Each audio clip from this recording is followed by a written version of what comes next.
Los embargos comerciales van cayendo uno tras otro. La visita oficial de Raúl Castro a Francia habla de una nueva realidad entre Cuba y Europa, entre Cuba y el mundo.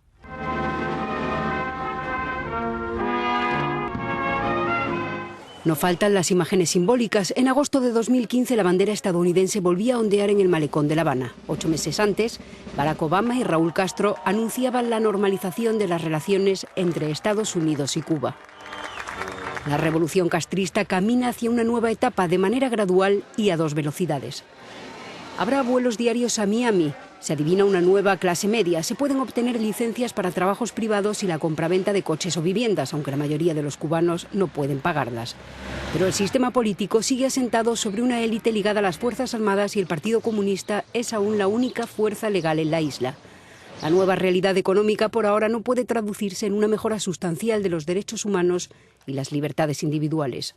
Para saber más sobre esta crucial etapa que atraviesa Cuba, entrevistamos al ministro de Asuntos Exteriores, Bruno Rodríguez Parrilla. Canciller Bruno Rodríguez Parrilla, muchas gracias por aceptar nuestra invitación. El presidente Raúl Castro ha elegido París para su primera visita oficial a la Unión Europea. ¿Por qué? ¿Va a tener Francia un trato privilegiado por su disposición a reestructurar la deuda cubana? Desde la Revolución Francesa hay una influencia muy especial de Francia en Cuba.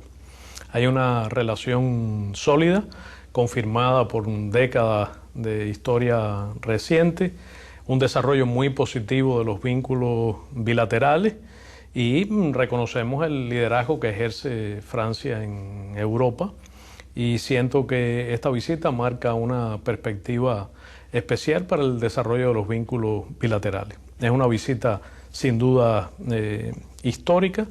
Las circunstancias han determinado que el presidente Hollande visitara La Habana meses atrás, lo cual constituyó un paso decisivo y ahora el presidente Raúl Castro Ruz reciproca ese gesto en París.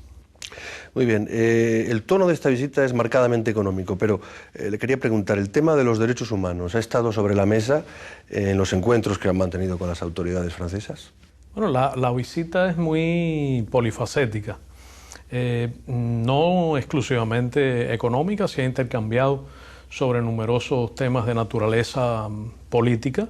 Francia y Cuba comparten numerosas coincidencias en la agenda internacional, de manera que los vínculos son diversos y por tanto los intercambios lo han sido también.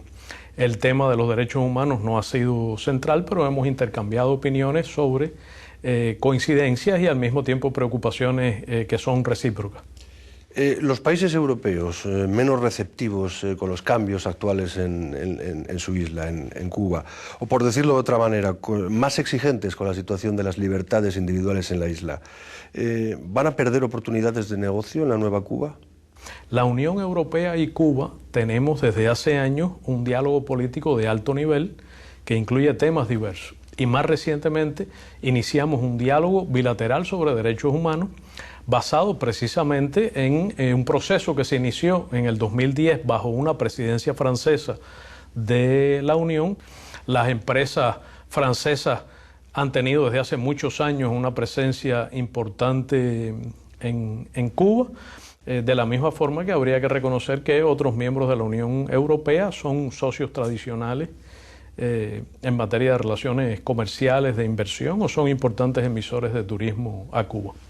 No habría que mezclar en modo alguno los temas políticos y relaciones mutuamente beneficiosas. En diciembre de 2014, Barack Obama y Raúl Castro anunciaron el inicio de la normalización de las relaciones entre Cuba y Estados Unidos. Desde entonces se han producido multitud de gestos simbólicos, pero quizás no ha habido tantos avances concretos o reales, digamos, tangibles.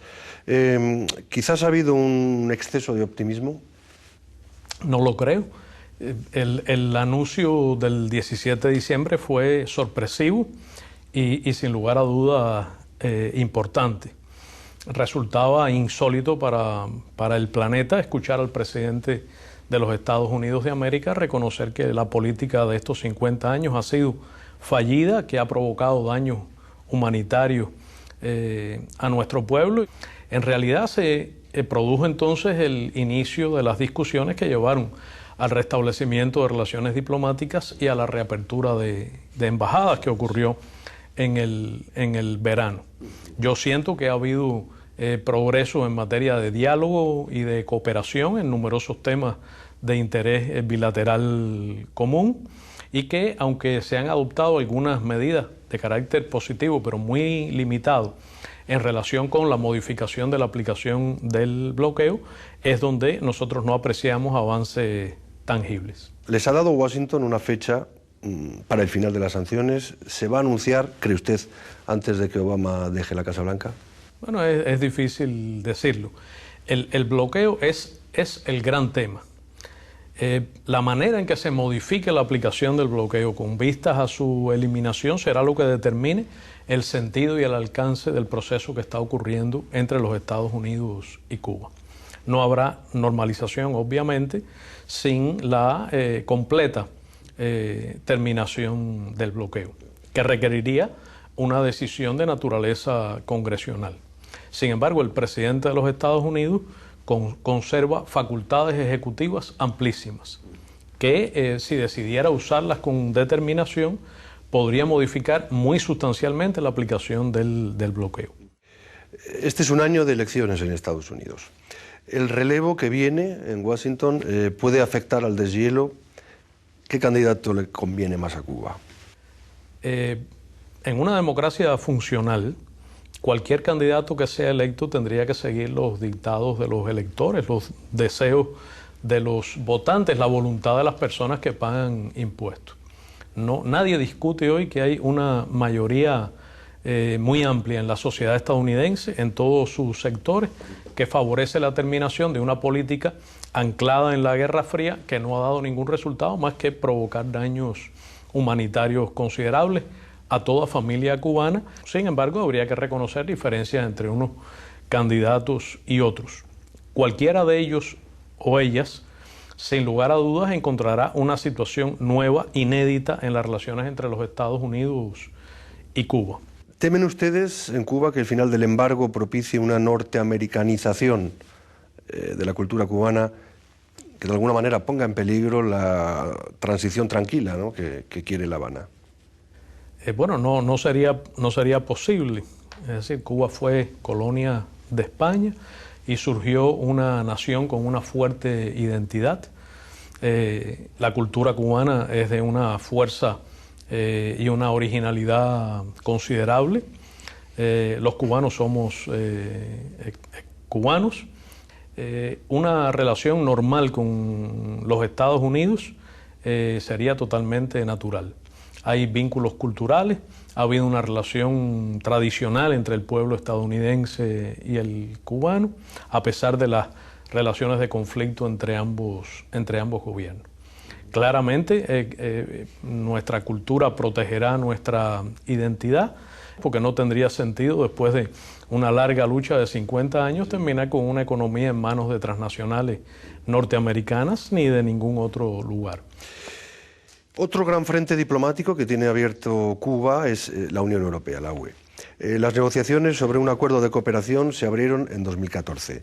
El suyo es el único país de América Latina y el Caribe que todavía con el que la Unión Europea no tiene acuerdo bilateral. ¿Cómo van esas negociaciones? Marchan bien, al ritmo habitual en negociaciones de esta naturaleza. Yo siento que se han producido progresos. Noto más comprensión en la Unión Europea de cómo podría ser su relación con Cuba. Escucho algunos representantes de la Unión Europea que piensan que las negociaciones pueden terminar en corto plazo. La Unión Europea obviamente tendría que tomar decisiones propias con relación a viejas políticas que no tienen ninguna vigencia real, pero que son un irritante desde el punto de vista jurídico. De manera que yo siento que de encontrarse avenencia en los temas que faltan, se podría avanzar rápidamente. ¿Cree que este entendimiento, digámoslo así, con la UE llegará antes de que acabe el embargo? ¿Supondrá ese acuerdo el fin de la llamada posición común? Creo que se refería a eso cuando hablaba de posturas irritantes. Aclaremos qué es la posición común. Es la política adoptada por la Unión Europea en 1996 que condicionaba y condiciona el diálogo con Cuba a los avances en derechos humanos y libertades. Es difícil saber cuándo terminará el bloqueo estadounidense contra Cuba. La Asamblea General de Naciones Unidas, la Unión Africana, los acuerdos entre la comunidad de estados latinoamericanos y caribeños y la Unión Europea reclaman que el bloqueo sea abrogado inmediata e incondicionalmente. Los hechos en la sociedad norteamericana determinarán el ritmo de ese proceso, de manera que es difícil hacer comparaciones. En efecto, la llamada posición común, de la que casi nadie se acuerda hoy, estableció condicionalidades que quedaron en el pasado, porque desde el año 96 hasta ahora Cuba ha firmado acuerdos o declaraciones prácticamente con todos los gobiernos de la Unión Europea que establecen lo contrario del sentido unilateral y de establecimiento de condiciones que pretendió aquel viejo documento que se sabe que se impuso de manera rápida, apresurada, con clara motivación política. El proceso de reformas en Cuba se ha acelerado desde 2011, pero de las 313 medidas originales, en torno a un 21% se han implementado, el 79% restantes están en proceso. ¿Con qué frenos se están encontrando? Le pongo un dato, si me permite. En 2015 se registraron menos trabajadores privados que en 2014. No estoy seguro de cuál es la fuente de sus informaciones. Es un documento del Partido Comunista Cubano. Sí, pero ese documento no dice que el 21% de las políticas se hayan implementado, es decir, dice que se han ejecutado. De manera que se puede dar por concluido los objetivos que se propuso el 21% de aquellas decisiones de naturaleza económico y social. A mí me parece que este es un proceso que marcha bien. No estoy seguro que su dato en relación con la disminución de los trabajadores no estatales sea exacto. En realidad ahí ha habido un crecimiento significativo de trabajadores que funcionan en pequeños negocios o en otros ámbitos fuera del sector de la economía estatal. Precisamente, ¿en qué modelo se inspira Cuba para combinar medidas, entre comillas, capitalistas, con una economía planificada dentro de un sistema políticamente hermético? ¿China o La Habana tiene su propia vía, su propia fórmula? Sí, hay diferentes experiencias en el mundo, diferentes referentes. El modelo cubano es y tiene que ser necesariamente original. Tomamos las mejores experiencias, hemos estudiado otros procesos socialistas y hemos estudiado también otros procesos de desarrollo de otros países y estamos haciendo en nuestro crisol nuestro propio modelo basado en nuestra propia experiencia y en nuestras propias prioridades, de manera que es cierto que es un modelo que toma en cuenta elementos de mercado, pero que preservará una economía socialista. Los procesos abiertos de los que hemos hablado con Estados Unidos y la Unión Europea y las reformas, las propias reformas internas en Cuba parecen estar teniendo una repercusión moderada en el tema de derechos humanos. ¿Por qué se impide a ciudadanos cubanos no violentos, como las damas de blanco, manifestarse libremente? El hecho de que nosotros estemos desarrollando una economía socialista no implica en modo alguno ninguna restricción para la posibilidad de trabajar sobre la base de intereses económicos conjuntos, desarrollar asociaciones económicas, empresas mixtas.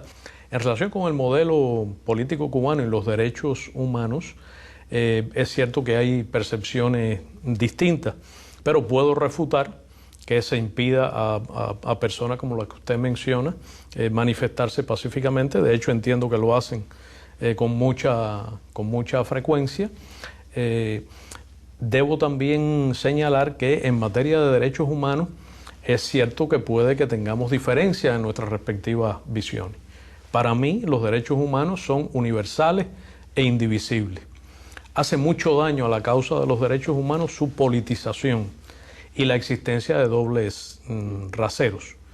Lamentablemente, esto ocurre bastante en los debates sobre este tema en el mundo y alguna prensa también presenta visiones sesgadas en esta materia. Para mí, por ejemplo, el derecho al empleo es un derecho humano fundamental. No sé qué opinarán la mitad de los jóvenes españoles que no acceden a él, pero para mí es un derecho humano fundamental. Para mí también los derechos económicos, sociales y culturales no son un mero dejar hacer, sino su garantía es responsabilidad directa de los gobiernos.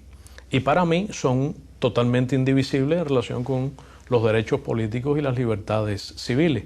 Hace poco hablábamos de la democracia estadounidense en relación con el tema del bloqueo y la voluntad real de los electores. Pero reconozco que hay diversidad de modelos políticos y yo me siento muy feliz y muy cómodo con la democracia cubana.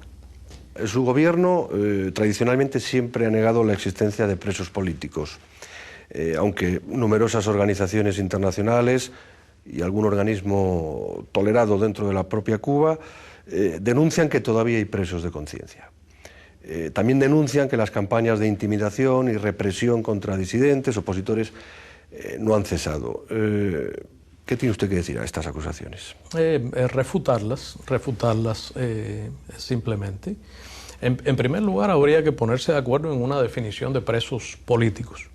Si usted considera que una persona que recibe pago de un gobierno extranjero por realizar determinadas actividades políticas es un preso político, tendríamos una noción distinta.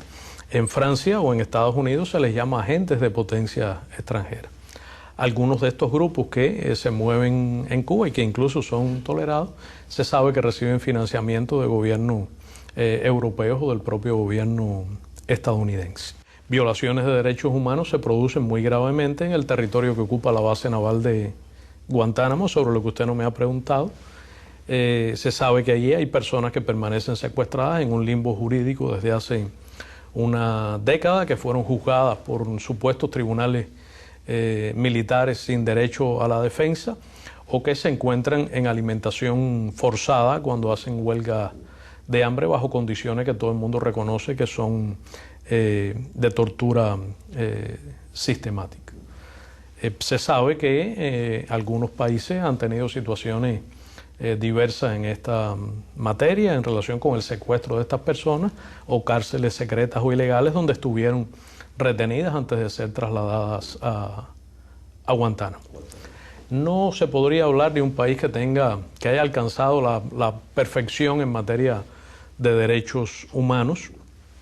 No sé cómo funcionarían los derechos humanos en Europa si sufrieran condiciones como las que ocurren en Cuba en materia de bloqueo económico, comercial y financiero, o si una potencia de la proporción entre Estados Unidos y Cuba considerara que su política hacia Europa es el cambio de régimen. Esas son las circunstancias en que mi país ha vivido durante 5 décadas.